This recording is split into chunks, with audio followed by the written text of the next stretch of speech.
सर्वांना हादरवून टाकणारी एक घटना लातूर जिल्ह्यातील उस्तुरी इथं घडली आहे।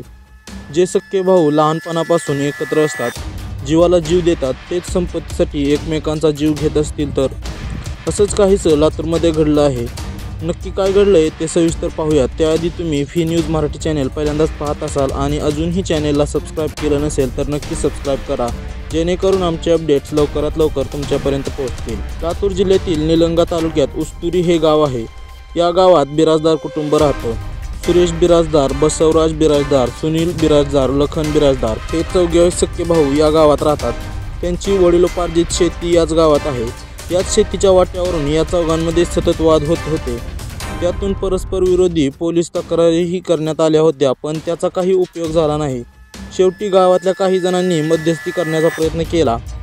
त्यानंतर काही काळासाठी का होईना त्यांची समजूत काढण्यात आली होती, पण ही स्थिती फार काळ टिकली नाही। शेतीत हिस्सा मिळावा यासाठी बसवराज बिराजदार, सुनील बिराजदार, लखन बिराजदार या तिघा भावांनी सुरेशला जाब विचारण्याचा निर्णय घेतला।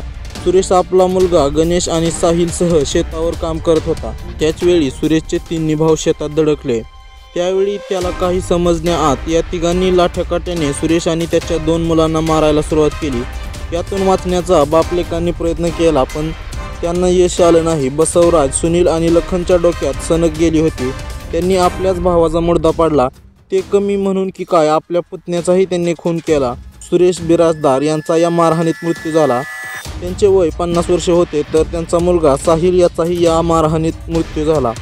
तो 22 वर्षांचा होता। तर दुसरा मुलगा गणेश हा जबर जखमी झाला आहे। त्याला उपचारासाठी ग्रामीण रुग्णालयात दाखल करण्यात आलं होतं, पण त्याला इतकी जबर मारहाण झाली होती की त्याला लातूरला सध्या नेण्यात आलं आहे।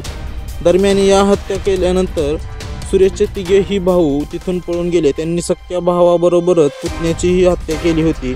घटनेची माहिती मिळताच पोलिसांनी घटनास्थळी धाव घेतली। त्यानंतर मारेकरी बसवराज, सुनील, लखन यांना ताब्यात घेण्यात आलं आहे। सध्या पोलीस पुढील तपास करत आहेत। या हत्याकांडाने संपूर्ण लातूर जिल्ह्यात एकच खळबळ उडाली आहे। संपत्तीसाठी एवढं टोकाचं पाऊल कसं कोणी उचलू शकतं, असा प्रश्नही या निमित्ताने चर्चेला जात आहे।